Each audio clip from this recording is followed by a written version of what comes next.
ਸਤਿ ਸ਼੍ਰੀ ਅਕਾਲ ਜੀ। ਤੁਸੀਂ ਦੇਖ ਰਹੇ ਹੋ ਇੰਡੋਸ ਟੀਵੀ ਆਸਟ੍ਰੇਲੀਆ ਤੇ ਮੈਂ ਹਾਂ ਗੁਰਕਪਾਲ ਸਿੰਘ। ਪੰਜਾਬੀ ਫਿਲਮ ਇੰਡਸਟਰੀ ਲਗਾਤਾਰ ਕਿਸਾਨੀ ਸੰਘਰਸ਼ ਦਾ ਜਿਹੜੀ ਸਪੋਰਟ ਕਰਦੀ ਆਈ ਹੈ ਤੇ ਹੁਣ ਇੱਕ ਵਾਰ ਫੇਰ ਇੱਕ ਵੱਡੇ ਕਾਫਲੇ ਦੇ ਰੂਪ ਦੇ ਵਿੱਚ ਜਿਹਦੇ ਨਾਲ ਪੰਜਾਬੀ ਫਿਲਮ ਇੰਡਸਟਰੀ ਦੇ ਅਦਾਕਾਰ ਤੇ ਨਾਲ ਹੀ ਗਾਇਕ ਜਿਹੜੇ ਸਾਂਝੇ ਰੂਪ ਦੇ ਵਿੱਚ ਥੀਏਟਰ ਦੇ ਆਰਟਿਸਟ ਨੇ ਉਹ ਸਾਰੇ ਸਾਂਝੇ ਰੂਪ ਦੇ ਵਿੱਚ ਟਿੱਕਰੀ ਤੇ ਸਿੰਘੂ ਬਾਰਡਰ ਵੱਲ ਰਵਾਨਾ ਹੋਏ ਆ। ਇਸ ਸਮੇਂ ਅਸੀਂ ਉਹਨਾਂ ਨਾਲ ਉਸ ਬੱਸ ਦੇ ਵਿੱਚ ਮੌਜੂਦ ਹਾਂ ਜਿਸ ਦੇ ਰਾਹੀਂ ਇਹ ਸਫ਼ਰ ਕੀਤਾ ਜਾ ਰਿਹਾ। ਸੋ ਇਸ ਬਾਬਤ ਅਸੀਂ ਗੱਲਬਾਤ ਕਰਾਂਗੇ। ਮਲਕੀਤ ਰੌਣੀ ਜੀ ਸਾਡੇ ਨਾਲ ਮੌਜੂਦ ਨੇ, ਉਹਨਾਂ ਨਾਲ ਗੱਲਬਾਤ ਕਰਦੇ ਹਾਂ। ਸਵਾਗਤ ਹੈ ਜੀ ਤੁਹਾਡਾ ਇੰਡੋਸ ਟੀਵੀ ਆਸਟ੍ਰੇਲੀਆ ਤੇ। ਸਤਿ ਸ਼੍ਰੀ ਅਕਾਲ ਜੀ, ਸਾਰੇ ਇੰਡੋਸ ਟੀਵੀ ਦੇਖਦਿਆਂ ਨੂੰ ਬਹੁਤ ਭਰੀ ਸਤਿ ਸ਼੍ਰੀ ਅਕਾਲ। ਰੌਣੀ ਸਾਹਿਬ, ਇਹ ਪਲਾਨ ਕਿੱਦਾਂ ਬਣਿਆ ਕਿ ਜੇ ਸਾਂਝੇ ਰੂਪ 'ਚ, ਕਿਉਂਕਿ ਵੱਖ-ਵੱਖ ਆਪਣੇ ਇੰਡੀਵਿਜੂਅਲ ਤੌਰ ਤੇ ਜਿਹੜੇ ਸਾਰੇ ਕਲਾਕਾਰ ਉੱਥੇ ਪਹੁੰਚ ਰਹੇ ਸੀ, ਸੰਘਰਸ਼ ਨੂੰ ਪੂਰਾ ਸਾਥ ਦੇ ਰਹੇ ਸੀ, ਇਹ ਸਬੱਬ ਕਿਵੇਂ ਬਣਿਆ ਕਿ ਸਾਰੇ ਜਿਹੜੇ ਆਰਟਿਸਟ ਨੇ ਉਹ ਸਾਰੇ ਸੰਯੁਕਤ ਰੂਪ ਦੇ ਵਿੱਚ ਇਹਨਾਂ ਬਾਰਡਰਾਂ ਤੇ ਜਿਹੜੀ ਆਪਣੀ ਜਿਹੜੀ ਮੌਜੂਦਗੀ ਦੇਣਗੇ? ਦੇਖੋ, ਪਿਛਲੇ 5 ਮਹੀਨਿਆਂ ਤੋਂ ਸੰਘਰਸ਼ ਚੱਲਦਾ। ਪਹਿਲਾਂ ਪੰਜਾਬ ਚੱਲਦਾ ਰਿਹਾ, ਫਿਰ 2 ਮਹੀਨੇ ਤੋਂ ਉੱਪਰ ਹੋ ਗਿਆ, ਹੁਣ ਦਿੱਲੀ ਬੈਠੇ ਆ।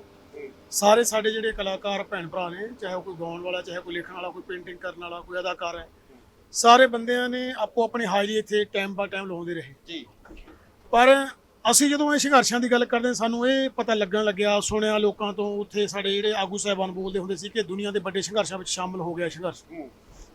ਫਿਰ ਅਸੀਂ ਕੁਝ ਕਿਤਾਬਾਂ ਲੈ ਕੇ ਵੰਡ ਕੇ ਆਏ ਕਲਾਕਾਰਾਂ ਵੱਲੋਂ। ਉਹ ਕਿਤਾਬਾਂ ਅਸੀਂ ਆਪ ਵੀ ਪੜ੍ਹੀਆਂ ਜਿਹੜੀਆਂ ਦੁਨੀਆ ਦੇ ਸੰਘਰਸ਼ਾਂ ਨੂੰ ਦੱਸਦੀਆਂ ਜੀ। ਉਹਨਾਂ ਵਿੱਚ ਅਸੀਂ ਫੋਲਦੇ ਸਾਨੂੰ ਇਹ ਗੱਲ ਲੱਭੀ ਕਿ ਜਿੰਨੇ ਵੀ ਸੰਘਰਸ਼ ਵੱਡੇ ਹੋਏ ਨੇ ਉਹਨਾਂ ਸੰਘਰਸ਼ਾਂ ਦੇ ਵਿੱਚ ਕੋਈ ਸੈਲੀਬ੍ਰਿਟੀ ਸਮਰਥਨ ਕਰਨ ਗਿਆ ਕਿ ਨਹੀਂ ਗਿਆ। ਇਹ ਘੋਖਦੇ ਸਾਨੂੰ ਇਹ ਪਤਾ ਲੱਗਿਆ ਕਿ ਕਿਤੇ 2 ਬੰਦੇ, ਕਿਤੇ 3 ਬੰਦੇ, ਕਿਤੇ 1 ਬੰਦਾ, 3 ਬੰਦਿਆਂ ਤੋਂ ਵੱਧ ਇੱਦਾਂ ਕੋਈ ਨਹੀਂ ਗਿਆ ਸਮਰਥਨ ਦੇਣ ਲਈ। ਫਿਰ ਉਹ ਪੜਾਅ ਆਉਂਦਾ ਕਿ ਸਾਡੇ ਜਿਹੜੇ ਬਾਲੀਵੁੱਡ ਵਾਲੇ ਬੰਦੇ ਨੇ ਉਹ ਟਵੀਟ ਕਰਕੇ ਸਰਕਾਰੀ ਜਿਹੜੇ ਫਰਮਾਨ ਨੇ ਉਹ ਜਾਰੀ ਕਰਦੇ ਨੇ, ਉਹਨਾਂ ਤੇ ਮੋਹਰ ਲਾਉਂਦੇ ਨੇ ਤੇ ਕਿਸਾਨਾਂ ਦੇ ਖਿਲਾਫ ਭੁਗਤਦੇ ਨੇ। ਫਿਰ ਸਾਨੂੰ ਇਹ ਦੋਨੇ ਗੱਲਾਂ ਜਦੋਂ ਇਕੱਠੀਆਂ ਅਸੀਂ ਕਰਦੇ ਹਾਂ ਸਾਨੂੰ ਲੱਗਦਾ ਵੀ ਇਹ ਗੱਲ ਗਲਤ ਹੈ।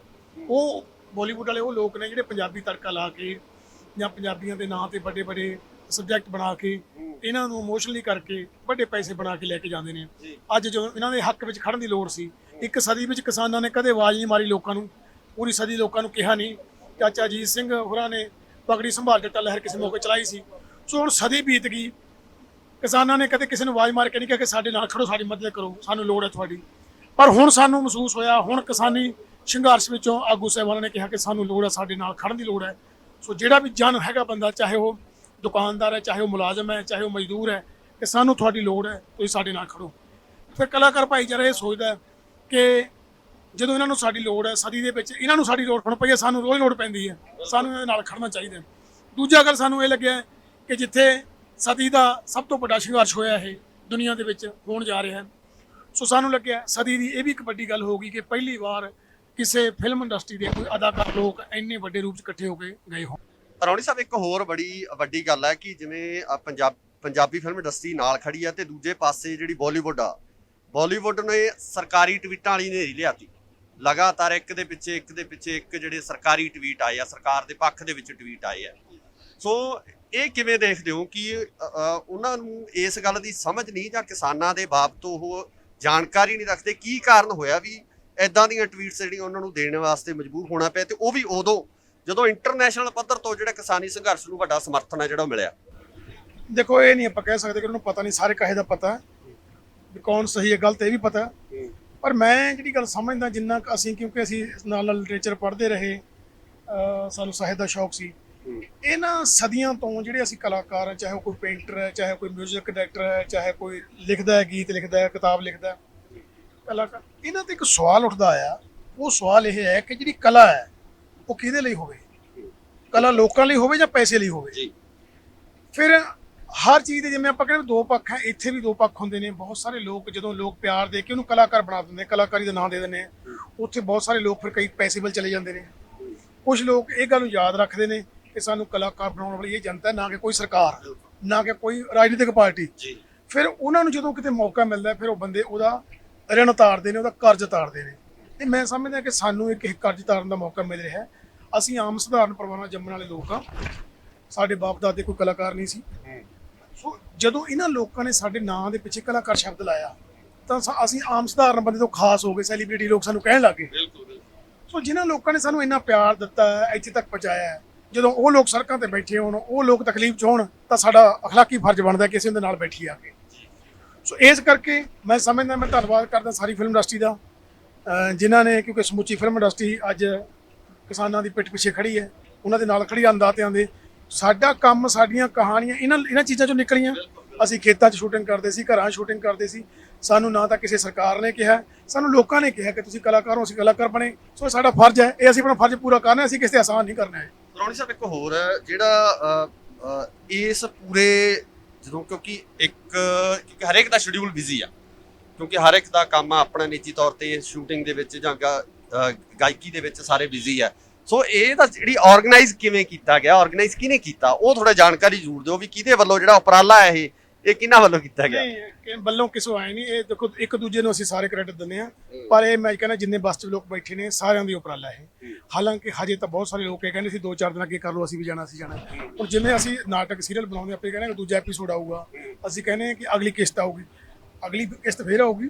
ਅੱਛਾ, ਦੂਜੀ ਵਾਰ ਅਸੀਂ ਦੂਜਾ ਸੀਜ਼ਨ ਕਹਿੰਦੇ, ਅੱਜ ਕੱਲ ਵੈਬ ਸੀਰੀਜ਼ ਚੱਲਦੀ, ਸੀਜ਼ਨ ਆ ਰਿਹਾ, ਅਗਲਾ ਸੀਜ਼ਨ ਫੇਰ ਆਊਗਾ, ਉਹਦੇ ਵਿੱਚ ਦੂਜੀ ਬੱਸ ਆਊਗੀ। ਪਹਿਲਾਂ ਇਹ ਕਹਿੰਦੇ ਸੀ ਕਿ ਆਪਾਂ 2 ਬੱਸਾਂ ਚੱਲ ਕੇ ਚੱਲੀਏ, ਇੱਕ ਬੱਸ 'ਚ ਨਹੀਂ ਆਉਂਦੇ ਬੰਦੇ ਆ ਸਕਦੇ। ਫਿਰ ਇਹ ਹੋਇਆ ਕਿ ਨਹੀਂ, ਤੁਸੀਂ ਪਹਿਲੀ ਵਾਰ ਜਾ ਕੇ ਆਓ, ਅਗਲੀ ਵਾਰ ਜਿਹੜੇ ਬੰਦੇ ਨਹੀਂ ਗਏ ਉਹ ਫਿਰ ਜਾਣਗੇ ਅਗਲੀ ਵਾਰ। ਸੋ ਇਹ ਹੈ, ਇਹ ਆਈਡੀਆ, ਕਿਉਂਕਿ ਇਕੱਲਾ ਕੋਈ ਸੋਚ ਕੇ ਕੁਝ ਨਹੀਂ ਕਰ ਸਕਦਾ ਜਦੋਂ ਤੱਕ ਸਾਰੀ ਇੰਡਸਟਰੀ ਸਹਿਯੋਗ ਨਹੀਂ ਦਿੰਦੀ। ਸੋ ਬੇਸ਼ੱਕ ਸਾਡੀ ਕਲਾਕਾਰਾਂ ਦੀ ਇੱਕ ਸੰਸਥਾ ਵੀ ਹੈ, north zone film and TV artist association, ਉਹਦਾ ਮੈਂ ਜਨਰਲ ਸੈਕਟਰੀ ਹਾਂ। ਗੁਰਪ੍ਰੀਤ ਘੁੱਗੀ ਹੋਰੀ ਪ੍ਰਧਾਨ ਨੇ, ਮੈਡਮ ਨਿਰਮਲ ਸਰਪ੍ਰਸਤ ਹੈ, ਯੋਗਰਾਜ ਸਿੰਘ ਹੋਰੀ ਸਰਪ੍ਰਸਤ ਨੇ, ਸਰਦਾਰ ਸੋਹੀ ਹੋਰੀ। ਸੋ ਅੱਜ ਸਾਰੇ ਬੰਦੇ ਉਹ ਜਿਹੜੇ ਨਾਲ ਬੈਠੇ ਨੇ, ਇਹਨਾਂ ਸਾਰਿਆਂ ਦਾ ਸਹਿਯੋਗ ਹੈ। ਕਿਉਂਕਿ ਤੁਸੀਂ ਆਪ ਦੇਖੋ, ਇਹ ਸੈਲੀਬ੍ਰਿਟੀ ਲੋਕ ਨੇ ਸਾਰੇ। ਚਲੋ ਮੈਂ ਤਾਂ ਕਰੈਕਟਰ ਹੀ ਇਹੋ ਜਿਹਾ ਕਰਦਾ, ਆਮ ਵੀ ਐਂ ਤੁਰੇ ਫਿਰਦਾ, ਧਰਨੇ 'ਚ ਵੀ ਐਂ ਤੁਰੇ ਫਿਰਦੇ, ਪਰ ਮੈਂ ਸਮਝਦਾ ਹਾਂ ਵੀ ਇਹ ਜਿਹੜੇ ਸਾਰੇ ਲੋਕ ਮੇਰੇ ਪਿੱਛੇ ਬੈਠੇ ਨੇ ਬਸਦੇ, ਚਾਹੇ ਉਹ ਬੀਨੂ ਢਿੱਲੋਂ ਹੈ, ਯੋਗਰਾਜ ਸਿੰਘ ਹੈ, ਸ਼ਿਵਿੰਦਰ ਮਾਹਲ ਹੈ, ਸਰਦਾਰ ਸੋਹੀ ਹੈ, ਮੈਡਮ ਸੁਨੀਤਾ ਧੀਰ ਹੈ, ਮੈਡਮ ਨਿਰਮਲ ਰਿਸ਼ੀ ਹੈ, ਮੈਡਮ ਗੁਰਪ੍ਰੀਤ ਕੌਰ ਭੰਗੂ, ਸੀਮਾ ਕੌਸ਼ਲ, ਸਤਵੰਤ ਕੌਰ, ਰਾਜਵੀਰ ਜਵੰਦਾ, ਪੰਮੀ ਬਾਈ, ਇਹ ਜਿਹੜੇ ਸਾਰੇ ਲੋਕ ਇੱਥੇ ਬੈਠੇ ਨੇ, ਗੁਰਮੀਤ ਸਾਜਨ ਹੋਰੀ ਨੇ, ਇਹ ਸਾਰੇ ਲੋਕ ਕਾਰਾਂ, ਲਗਜ਼ਰੀ ਕਾਰਾਂ 'ਚ ਘੁੰਮਣ ਵਾਲੇ ਬੰਦੇ ਨੇ। ਸੋ ਅੱਜ ਜਦੋਂ ਅਸੀਂ ਇਹਨਾਂ ਨੂੰ ਗੱਲ ਕੀਤੀ ਨਾ ਨਾਲ ਵੀ ਆਪਣਾ ਐਂ ਲੱਗਦਾ ਕਿ ਇਹ ਫਰਜ਼ ਆ, ਅਸੀਂ ਇਦਾਂ ਦਾ ਪ੍ਰੋਗਰਾਮ ਬਣਾਇਆ, ਇਹਨਾਂ ਨੇ ਸਾਰਿਆਂ ਨੇ ਆਪਣੀਆਂ ਗੱਡੀਆਂ ਖੜੀਆਂ ਕਰਕੇ ਉਹ ਕਹਿੰਦੇ ਬੱਸ 'ਚ ਬੈਠੋ, ਇਕੱਠੇ ਹੋ ਕੇ ਚੱਲੀਏ। ਮਤਲਬ ਅਸੀਂ ਥੋੜਾ ਟਾਈਮ ਪਹਿਲਾਂ ਗੌਰਮੈਂਟਾਂ ਦਾ ਆਜ਼ਾਦ ਕੀਤਾ ਹੋਇਆ ਕਰੋਨਾ ਵਰਗੀ ਚੀਜ਼ ਵੀ ਹੰਢਾਈ ਹੈ, ਠੀਕ ਹੈ, ਉਦੋਂ ਵੀ ਸਭ ਕੁਝ ਬੰਦ ਸੀ। ਹਾਲਾਂਕਿ ਅੱਜ ਕੱਲ੍ਹ ਸ਼ੂਟਿੰਗਾਂ ਚੱਲ ਰਹੀਆਂ ਨੇ, ਸਿਨੇਮਾ ਵੀ 100% ਆਕੂਪੈਂਸੀ ਖੁੱਲ ਗਿਆ, ਪਰ ਇਹਨਾਂ ਲੋਕਾਂ ਨੂੰ ਲੱਗਿਆ ਕਿ ਨਹੀਂ, ਇਹ ਸਾਡੇ ਲੋਕਾਂ ਦੀ ਗੱਲ ਹੈ। ਸਾਰੇ ਬੰਦਿਆਂ ਨੇ ਸਾਨੂੰ ਸਹਿਯੋਗ ਦਿੱਤਾ ਤੇ ਆਪਾਂ ਬੈਠ ਕੇ ਚਲੋ ਵੀ ਜਾਈਏ ਤੇ ਕਿਸਾਨਾਂ ਨੂੰ ਹਾਂ ਦਾ ਨਾਰਾ ਮਾਰ ਕੇ ਆਈਏ। ਉਹ ਜਿਹੜੇ ਇੰਨੇ ਨੇ 2.5 ਮਹੀਨੇ ਦੇ ਇੱਥੇ ਬੈਠੇ ਨੇ, 2-3 ਮਹੀਨੇ ਪਹਿਲਾਂ ਉੱਥੇ ਲਾ ਕੇ ਆਏ ਨੇ ਪੰਜਾਬ ਦੇ ਵਿੱਚ, ਉਹਨਾਂ ਦੇ ਵਿੱਚ ਮਜੂਸੀ ਦਾ ਆਲਮ ਨਾ ਹੋਵੇ, ਸਾਡੇ ਜਾਨਾਂ ਨੂੰ ਹਰਾਰਾ ਮਿਲੂਗਾ। ਸੋ ਇਸ ਕਰਕੇ ਸਾਨੂੰ ਲੱਗਦਾ ਕਿ ਨੌਜਵਾਨੀ ਬਿਨਾਂ ਸ਼ੱਕ ਕਲਾਕਾਰਾਂ ਦੇ ਪਿੱਛੇ, ਜਿਹੜੀ ਸਾਡੀ ਫੈਨ ਫੋਲੋਇੰਗ ਸੀ ਕਲਾਕਾਰਾਂ ਨੇ ਜਦੋਂ ਆਵਾਜ਼ਾਂ ਦਿੱਤੀਆਂ, ਨੌਜਵਾਨੀ ਤਾਂ ਨਿਕਲ ਕੇ ਘਰਾਂ ਚੋਂ ਬਾਹਰ ਆਈ।